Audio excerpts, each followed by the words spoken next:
Welcome to news alerts. Congress senior నేత రాజ్యసభ మాజీ సభ్యుడు ధర్మపురి శ్రీనివాస్ కన్నుమూశారు. హైదరాబాద్ లోని తన నివాసంలో తెల్లవారుజామున 3 గంటలకు ఆయన తుదిశ్వాస విడిచారు. గత కొంతకాలంగా అనారోగ్యంతో బాధపడుతున్న ఆయన గుండెపోటుతో చనిపోయినట్లు కుటుంబ సభ్యులు తెలిపారు. నిజామాబాద్ జిల్లాకు చెందిన డీఎస్ కాంగ్రెస్ పార్టీలో అంచెలంచెలుగా ఎదిగారు. ఉమ్మడి ఏపీలో పార్టీ అధికారంలో ఉన్నప్పుడు డీఎస్ మంత్రిగా సేవలందించారు. పీసీసీ అధ్యక్షుడిగాను ఆయన పనిచేశారు. రాష్ట్ర విభజన తర్వాత 2015లో బీఆర్ఎస్ లో చేరిన డీఎస్ రాజ్యసభ సభ్యుడిగా ఎన్నికయ్యారు. అనంతరం మళ్లీ కాంగ్రెస్ కండువా కప్పుకున్నారు. డీఎస్ కు 2 కుమారులున్నారు. వారిలో చిన్న కుమారుడు ధర్మపురి అరవింద్ ప్రస్తుతం బీజేపీ తరపున నిజామాబాద్ ఎంపీగా ఉన్నారు. పెద్ద కుమారుడు సంజయ్ గతంలో నిజామాబాద్ మేయర్ గా పనిచేశారు. 1948 సెప్టెంబర్ 27న జన్మించిన డీఎస్ నిజాం కళాశాల నుంచి డిగ్రీ పూర్తి చేశారు. 1989లో కాంగ్రెస్ పార్టీ తరపున బరిలో దిగిన ఆయన నిజామాబాద్ అర్బన్ నుంచి తొలిసారి అసెంబ్లీకి ఎన్నికయ్యారు. అనంతరం 1999, 2004లో ఎమ్మెల్యేగా గెలిచారు.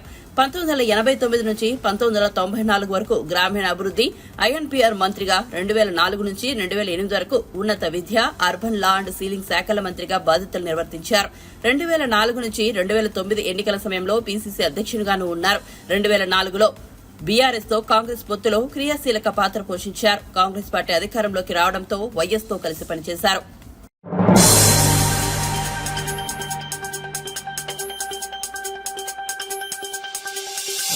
స్టేషన్ కన్పూర్ ఎమ్మెల్యే కడియం శ్రీహరి కస్తూర్బా గాంధీ బాలికల విద్యాలయాన్ని ఆదర్శ పాఠశాలను ఆకస్మికంగా తనిఖీ చేశారు. పాఠశాలలో విద్యార్థులకు అన్ని సదుపాయాలు సరిగా ఉన్నాయో లేదో అని పరిశీలించారు. విద్యార్థులతో మాట్లాడి వారి సమస్యలను తెలుసుకున్నారు. వంటగదిలో అన్నం, కూరలను రుచి చూశారు. విద్యార్థులకు పెట్టే కోడిగుడ్ల సైజు చిన్నదిగా ఉందని అధికారులను మందలించారు. ఆదర్శ పాఠశాలలో ఇంటర్ విద్యార్థులకు రసాయన శాస్త్రం పాఠాలు బోధించారు.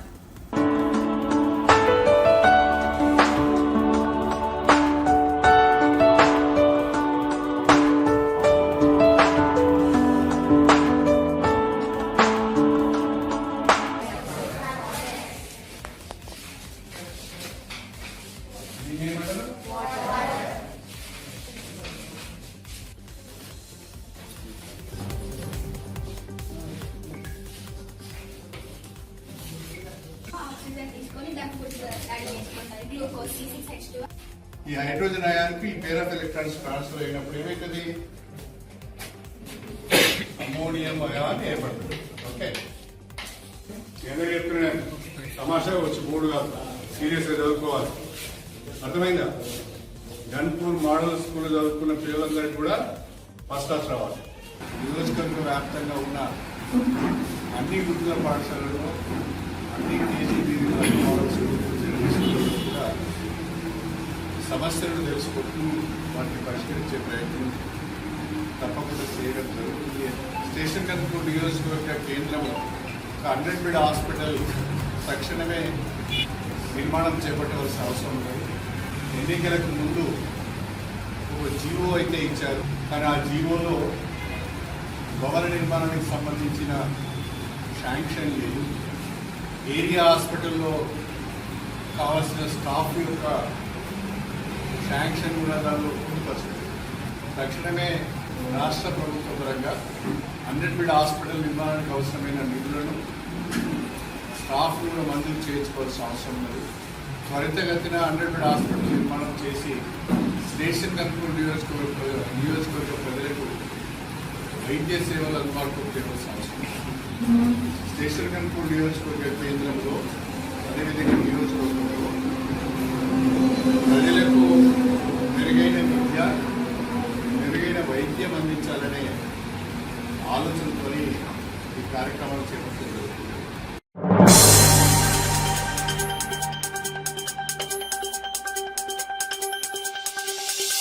ఆసిరెడ్డి అలీ రాజకీయాలకు స్వస్తి పలికారు. ప్రస్తుతం తాను ఏ పార్టీలో లేనని స్పష్టం చేశారు. ఈ మేరకు ఆయన ఓ వీడియో విడుదల చేశారు.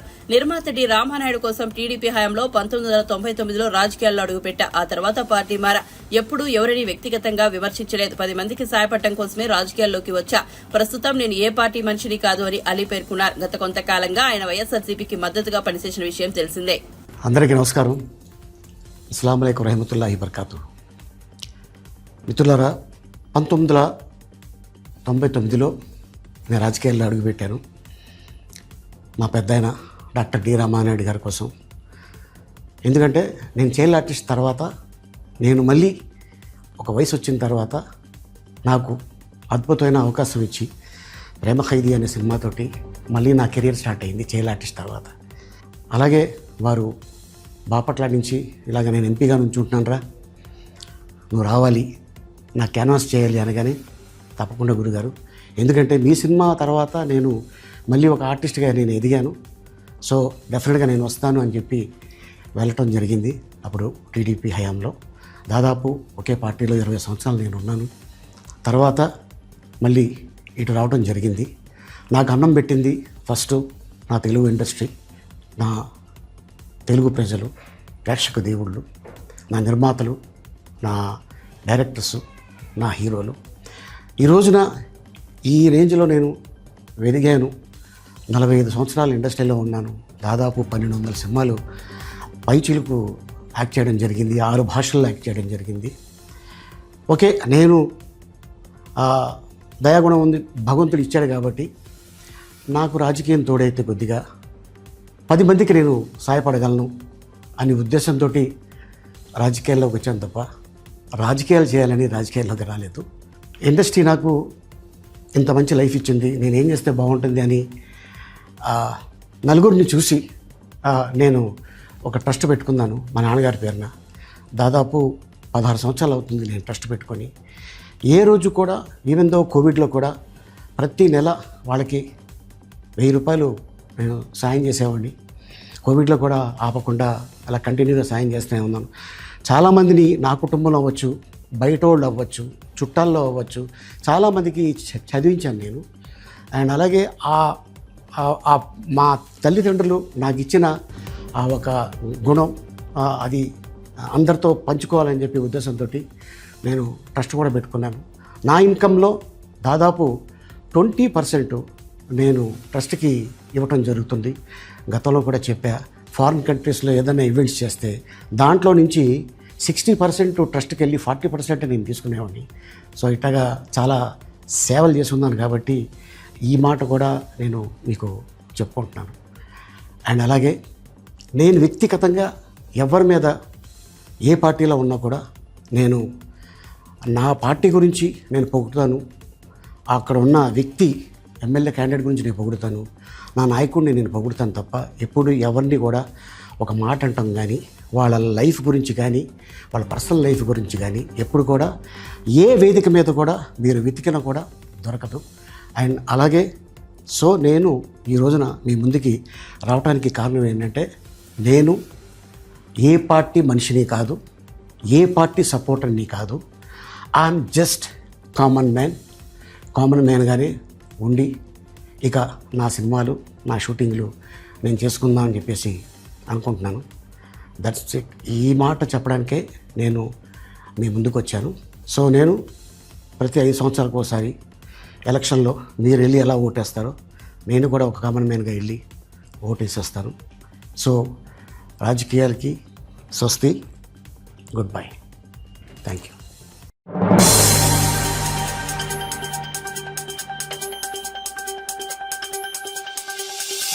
పదేళ్లలో తాను పీసీసీ చీఫ్ అవుతానని, ఆ తర్వాత ముఖ్యమంత్రిని కూడా అవుతానని టీపీసీసీ వర్కింగ్ ప్రెసిడెంట్ జగ్గారెడ్డి ఆసక్తికర వ్యాఖ్యలు చేశారు. శుక్రవారం ఆయన మీడియా సమావేశంలో మాట్లాడుతూ గాంధీ భవన్ లో తనకు అటెండర్ పదవిని ఇచ్చినా తప్పకుండా చేస్తానన్నారు. తమ పార్టీ అగ్రనాయకులు సోనియా, రాహుల్ గాంధీలు ఏం చెబితే అదే చేస్తానన్నారు. అధిష్టానం తీసుకునే నిర్ణయానికి కట్టుబడి ఉంటానని తెలిపారు. తాను ఢిల్లీలో పైరవీలు చేయడం లేదని, ఎవరు పీసీసీ అయినా పాలన బాగానే ఉంటుందని ఆశాభావం వ్యక్తం చేశారు.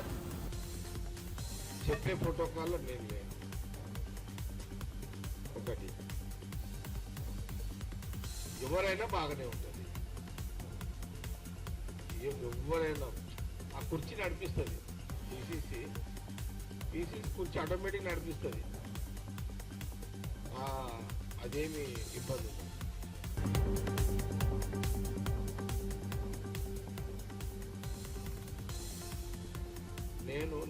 నేనేం చెప్తుంది సార్, గాంధీ భవన్లో అటెండర్ పోస్ట్ ఇచ్చినా చేస్తాను. అర్థమైందా?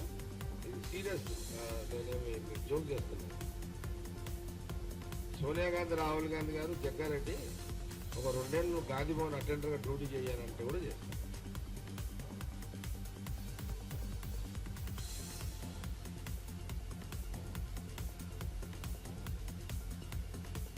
అది ఇంకుంది కదా నాకు. నా వయసు 58, 10 ఏళ్ళు అన్నా కూడా ఇంకొక 68 దాకా 10 ఏళ్ళ టార్గెట్. ఈ 10 ఏళ్లలో నేను ఖచ్చితంగా పిసిసి ఎప్పుడోసారి అవుతా, ఒకసారి ముఖ్యమంత్రి కూడా అవుతా.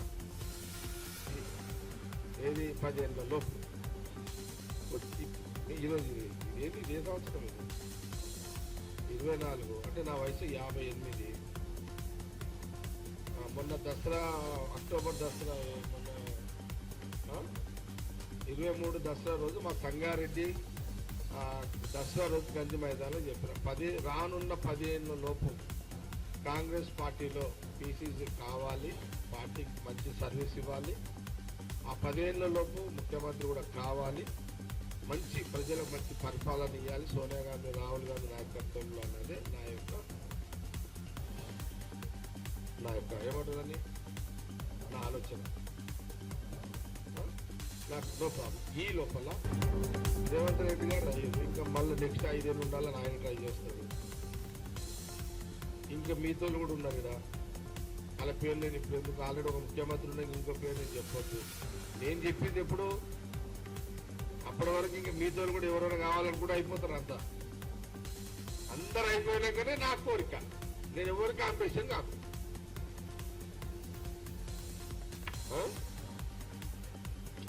ఇక మరీ డీటెయిల్ వద్దు చెప్తున్నా, ఎందుకంటే ఎవరికి ఇబ్బంది ఉంటుంది. మా కాంగ్రెస్ పార్టీలో పీసీసీలు కావాలనుకున్న వాళ్ళు ఎవరైనా అవుతారు. ఇప్పుడు చూడు, మీరు టీవీలు చూస్తున్నాం, మీరు అట్లా మహేష్ గౌడ్ది నడుస్తున్నది, మదియాస్ గౌడ్ది నడుస్తున్నది, బలరామ్ నాయక్ పేరు వస్తుంది అనుకున్నారా, బలరామ్ నాయక్ నడుస్తున్నది.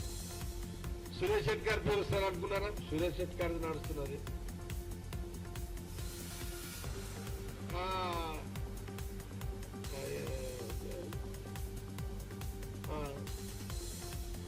సంపత్ మాదిగా జాతి సంపత్ పేరు నడుస్తున్నది. ఇప్పుడు అలా ఉన్నది, చర్చల్లో ఉంది. చూడు, కాంగ్రెస్ పార్టీలో ఎంత గొప్ప పార్టీ కాంగ్రెస్ పార్టీ, చూడండి ఎంత గొప్ప పార్టీ కాంగ్రెస్ పార్టీ. ఒక ఎన్ఐసి యూత్ కాంగ్రెస్ వచ్చిన మహేష్ గౌడ్ జాతీయ పార్టీలో పిసిసి రేస్లో ఆల్రెడీ ఇప్పుడు ఆ మీటింగ్ ఉన్నాడు. కేసీ వేణుగోపాల్ గారి మీటింగ్ లో చర్చలు ఉన్నారు. వీళ్ళంతా సామాన్య కార్యకర్త దిగిన సంపత్ వచ్చేసిండు, సామాన్య కార్యకర్త వచ్చిన షెట్కార్ వచ్చిండు, సామాన్య కార్యకర్త బట్టి విక్రమార్క ఉన్నాడు, ఇప్పుడు డిప్యూటీ సీఎం ఉన్నాడు, ఆల్రెడీ అవన్నీ ఉన్నాయి. ఆయన కూడా చర్చలు ఉన్నాడు.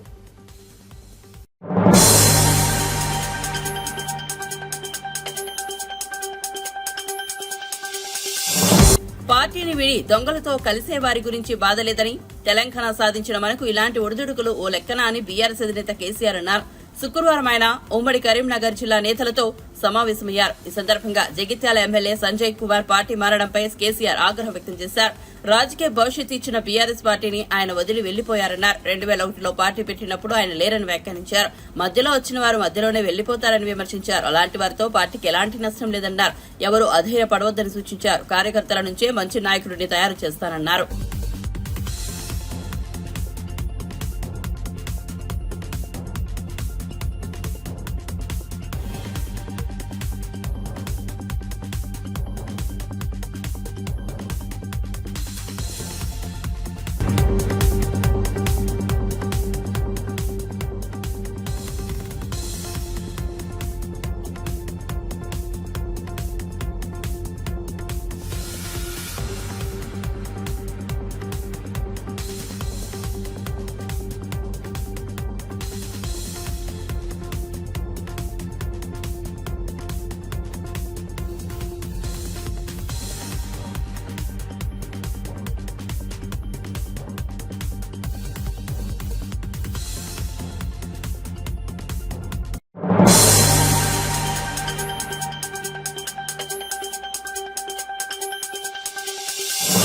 ఏపీ సీఎం చంద్రబాబు పోలవరం ప్రాజెక్టుపై శ్వేతపత్రం విడుదల చేయడం తెలిసిందే. ఈ సందర్భంగా గత వైసీపీ ప్రభుత్వాన్ని చంద్రబాబు తీవ్రంగా విమర్శించారు. ఈ నేపథ్యంలో వైసీపీ నేత మాజీ నీటిపారుదల శాఖ మంత్రి అంబటి రాంబాబు స్పందించారు. చంద్రబాబు వల్లే పోలవరం నాశనమైందని అన్నారు.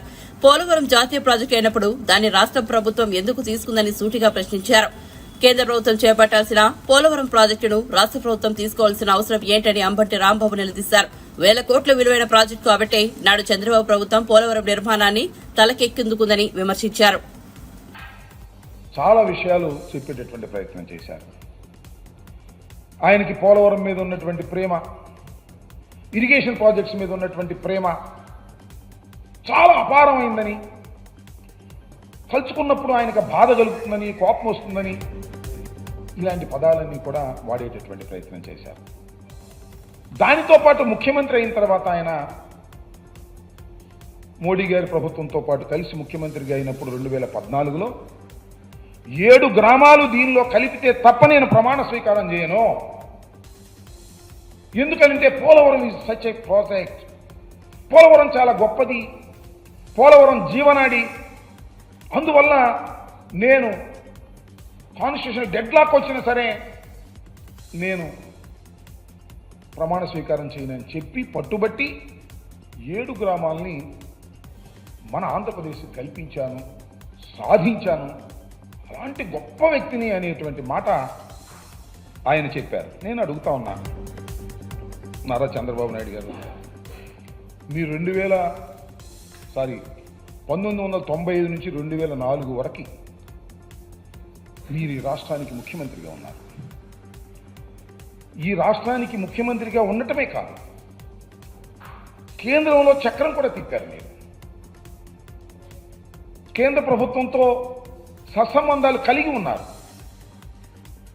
ఎందుకు మీరు జీవనాడి అనేటువంటి పోలవరాన్ని గురించి ఎందుకు మీరు ఆలోచన చేయలేదు? మళ్ళా తిరిగి రాజశేఖర రెడ్డి గారు వచ్చిన తర్వాత మాత్రమే రాజశేఖర రెడ్డి గారు ఆలోచన చేయాల్సిన పరిస్థితి ఎందుకు వచ్చింది? మీకు నిజంగా రాష్ట్రం మీద ప్రేమ ఉన్నా, నిజంగా నీటి మీద ప్రేమ ఉన్నా, వ్యవసాయం మీద ప్రేమ ఉన్నా, గోదావరి నది సముద్రంలో కలిసిపోతున్నా మీరు చూస్తూ ఎందుకున్నారు? ఎందుకు ఈ ఆలోచన రాలేదు? 2014లో మీరు ఓటమి పాలై డాక్టర్ రాజశేఖర రెడ్డి గారు ముఖ్యమంత్రి అయిన తరువాత మాత్రమే ఎందుకు పోలవరాన్ని రాజశేఖర రెడ్డి గారు తీసుకొచ్చేటటువంటి అవకాశం మీకు ఇచ్చారు? రాజశేఖర రెడ్డి గారి కన్నా ముందే మీరు ముఖ్యమంత్రి అయ్యారు కదా, మరి ఎందుకు మీరు ఆలోచన చేయలేదంటే దీన్ని బట్టి అర్థమవుతుంది ఏంటి, ప్రజలు కూడా అర్థమయ్యేది ఏంటి, మీకు అసలు పోలవరం మీద కానీ గోదావరి నది మీద కానీ అవగాహన లేదని నేను అనను. ఎందుకంటే మీరు వయసులో పెద్దవారు, 4వసారి ముఖ్యమంత్రిగా చేస్తున్నారు. శ్రద్ధ లేదు, ఆ ఆలోచన లేదు.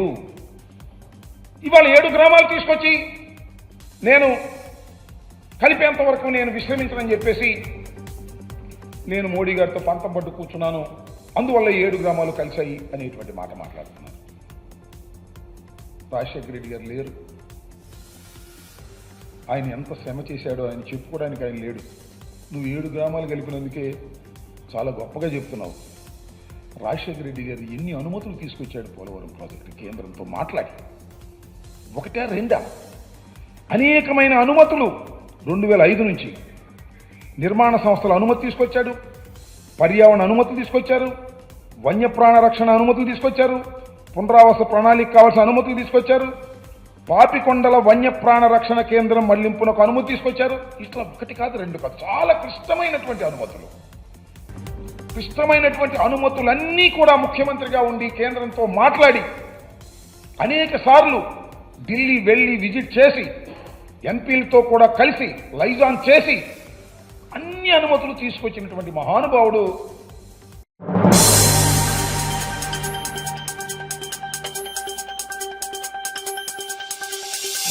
కృష్ణపట్నం నుంచి కంటైనర్ పోర్టును తరలిపోనివ్వమని టీడీపీ ఎమ్మెల్యే సోమిరెడ్డి చంద్రమోహన్ రెడ్డి అన్నారు. కంటైనర్ పోర్టు తరలింపుతో 10,000 మంది ఉపాధి కోల్పోతారన్నారు. ఎన్డీఏ కూటమి ఎంపీలతో కేంద్ర ప్రభుత్వానికి విజ్ఞప్తి చేస్తామని, రైతులు ఉద్యోగుల కోసం అవసరమైతే అదానీ కాళ్లు కూడా పట్టుకుంటామని వ్యాఖ్యానించారు. తరలిపోయిన కంటైనర్ పోర్టు ప్రాంతాన్ని ఎమ్మెల్యే సోమిరెడ్డి ఆధ్వర్యంలో అఖిలపక్షం నేతలు శుక్రవారం పరిశీలించారు. కంటైనర్ పోర్టును పునరుద్దరించాలని కోరుతూ పోర్టు సీఈఓకు నేతలు వినతిపత్రం అందజేశారు.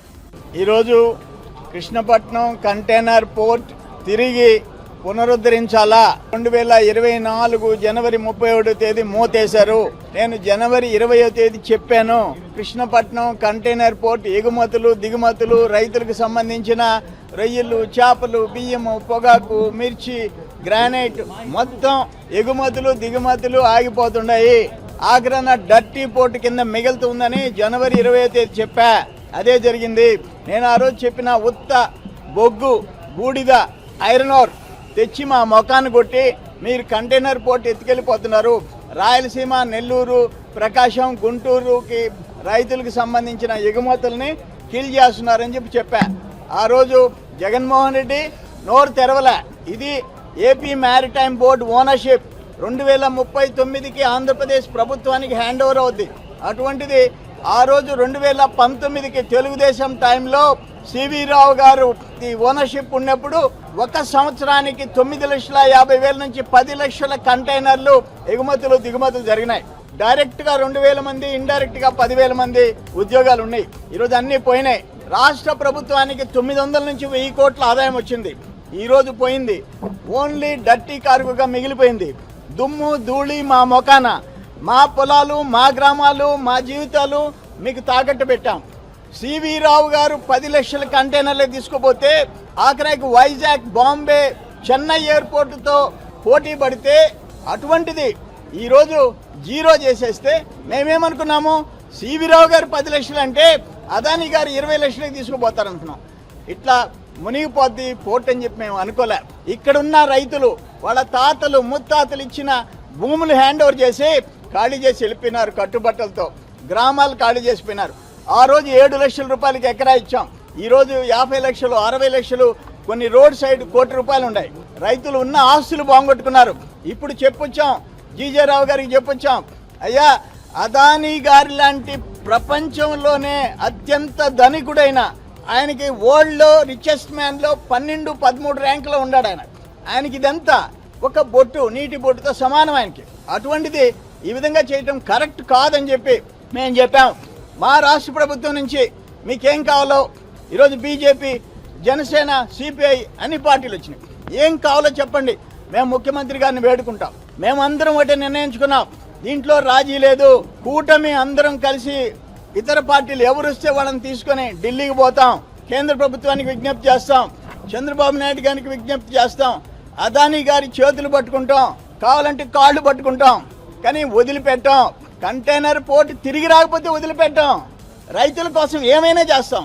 వైజాగ్, బాంబే, చెన్నై పోర్టుతో పోటీ పడిన కృష్ణపట్నం పోర్ట్ ఈరోజు మూల కూర్చుందంటే మేము జీర్ణించుకోలేకపోతున్నాం. రాజీ లేకుండా పోరాటం చేస్తాం, జనం కోసం పోరాటం చేస్తాం. 30,000, 50,000, 1,50,000 వచ్చేవాళ్ళు ఈరోజు కూలికి పోయే పరిస్థితి వచ్చింది. 10,000 మంది వాళ్ళ కోసం పోరాడతాం.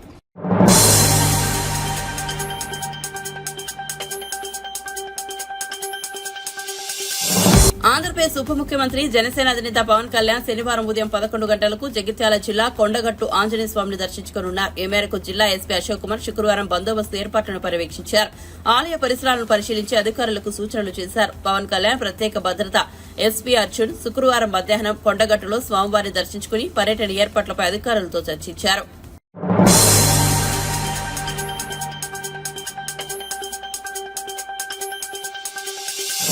రాష్ట్ర ప్రజలు దున్నపోతును తరిమేసి కామధేనును లాంటి కాంగ్రెస్ ప్రభుత్వాన్ని తెచ్చుకున్నారని పరిగి ఎమ్మెల్యే రామ్మోహన్ రెడ్డి అన్నారు. జనం పాలిచ్చే బర్రెను వదిలి దున్నపోతును తెచ్చుకున్నారని కేసీఆర్ బలుపు మాటలు మాట్లాడుతుండని ఆయన ఫైర్ అయ్యారు. శుక్రవారం అసెంబ్లీలోని సీఎల్పీ ఆఫీసులో రామ్మోహన్ రెడ్డి మీడియాతో మాట్లాడారు. అసెంబ్లీ, లోక్సభ ఎన్నికల్లో ప్రజలు చీకొట్టినా కేసీఆర్ కు ఏమాత్రం సిగ్గు రాలేదన్నారు. ఎన్టీఆర్ ను మించి తనను మళ్లీ గెలిపించుకుంటారని కేసీఆర్ ఊహించుకుంటున్నారని ఆయన ఆరోపించారు. అసలు రాష్ట్రంలో బీఆర్ఎస్ ఉంటే కదా మళ్లీ గెలవడానికేనే ఆయన ఎద్దేవా చేశారు. నిరుద్యోగుల సమస్యలంటూ కేటీఆర్ ఇంకా డ్రామాలాడుతున్నారని, ఆ నిరుద్యోగులే ఎన్నికల్లో బీఆర్ఎస్ పార్టీని బొందపెట్టారనే విషయాన్ని కేటీఆర్ గుర్తుంచుకోవాలన్నారు. సాంకేతిక సమస్యలను ఆసరాగా చేసుకుని నిరుద్యోగులను కేటీఆర్ రెచ్చగొట్టే ప్రయత్నం చేస్తున్నారని ధ్వజమెత్తారు. కేటీఆర్ కుటుంబం తెలంగాణలో ఎంత షో చేసినా జనం నమ్మరని, ఆ కుటుంబం సినిమా ముగిసిందన్నారు. ఒక విద్యుత్ పైన, కొనుగోళ్ల పైన, శాఖ పైన వాళ్ళ అభ్యర్థన మేరకు, బీఆర్ఎస్ పార్టీ అభ్యర్థన మేరకు ఆన్ రికార్డు మీరందరూ మీడియా మిత్రులు ఉన్నారు, ప్రజలంతా కూడా చూసారు. విద్యుత్ శాఖ వెలువబడినటువంటి జగదీశ్వర్ రెడ్డి అడిగితే మేము జ్యుడిషియల్ కమిషన్ ఏర్పాటు చేస్తే ఆ జ్యుడిషియల్ కమిషనే వద్దని చెప్పి అసలు కమిషన్ ఆయనను విచారించే హక్కే లేదని తను హైకోర్టుకు వెళ్ళడం ఎంత బాధాకరం. నిజంగా నువ్వు సచ్చీలుడు అయితే, అంత బాగా విద్యుత్ సంస్థలు తీసుకొచ్చిన వాడివైతే శాసనసభకు వచ్చి అదే విషయం చెప్పొచ్చు కదా. లేదు జస్టిస్ నరసింహారెడ్డి గారు కమిషన్ దగ్గరికి వచ్చి ఏం చెప్పదలుచుకున్నావు అదే చెప్పొచ్చు కదా. హైకోర్టు మెట్లెక్కితే కూడా హైకోర్టు కూడా జ్యుడిషియల్ కమిషన్ రద్దు చేయం, దాన్ని కేసు నోటీస్ జారీ చేసి దాన్ని ఆర్డర్లో పెట్టడం జరిగింది. ఇప్పటికైనా సరే మేము కోరుతున్నాం, గత ప్రభుత్వం లోపల మీరు ఏదైతే అవినీతి కార్యక్రమాలు, అది కాళేశ్వరం ప్రాజెక్టు, విద్యుత్ శక్తి ఛత్తీస్గఢ్ రాష్ట్రం నుంచి కొన్నవో ఆ కొన్న ధర కంటే కూడా ట్రాన్స్మిషన్ ఛార్జెస్ కానీ దాన్ని యొక్క మొత్తం కూడా మనం యాడ్ చేస్తే బయట మార్కెట్లో ఉన్న ధర కంటే ఎక్కువ ఖర్చు పెట్టిన మాట వాస్తవం కాదా? మా యొక్క 6 పథకాలు గ్రామ గ్రామాన ఇవ్వడానికి కంకణం కొట్టుకొని మా ముఖ్యమంత్రి రేవంత్ రెడ్డి గారు రోజుకు 18 గంటలు కష్టపడి పనిచేస్తూ మంత్రులను ఎమ్మెల్యేలని నియోజకవర్గాల లోపల రోజు ఉదయం లేస్తే 7 గంటల నుంచి రాత్రి 11 గంటల వరకు కూడా చాలా మంది పేద ప్రజలు మా దగ్గరకు వచ్చి వాళ్ళ సమస్యలు చెప్పుకుంటున్నారు. ఎక్కడికి వెళ్ళినా సరే ప్రభుత్వం ఏ విధంగా ఉండాలనేది ప్రజల లోపల చర్చ జరుగుతుంది. మీరు గతంలో ఏ విధంగా పనిచేసారు అనేది కూడా చర్చ జరుగుతుంది. భవిష్యత్తు ఈ బీఆర్ఎస్ పార్టీకి లేదు అని చెప్పి స్పష్టంగా తెలియడం మూలంగానే ఈరోజు ఇలాంటి పరిస్థితి ఏర్పడ్డాయి.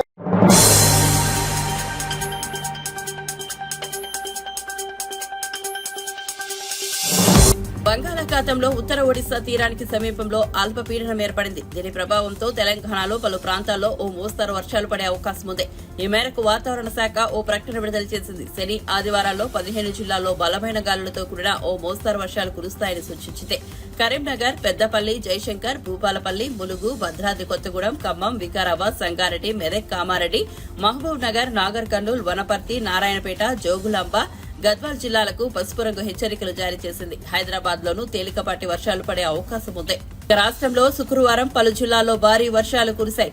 జగిత్యాల జిల్లా పీర్పూల్ మండల కొల్లాయిలో అత్యధికంగా 6 సెంటీమీటర్ల వర్షపాతం నమోదైంది. జయశంకర్, భూపాలపల్లి జిల్లా రేగొండలో 3.6, రాయికల్ మండలం అల్లీపూర్లో 3.1, హన్మకొండ జిల్లా నడికుడిలో 2.6, ములుగు జిల్లా వాజేడు మండలం ధర్మవరంలో 2.2 సెంటీమీటర్ల వర్షం కురిసింది. రంగారెడ్డి, మంచిర్యాల, కరీంనగర్, కామారెడ్డి, మేడ్చల్, మల్కాజ్గిరి, వరంగల్, ఖమ్మం, మహబూబాబాద్ జిల్లాలోనూ చిరుజల్లులు పడ్డాయి.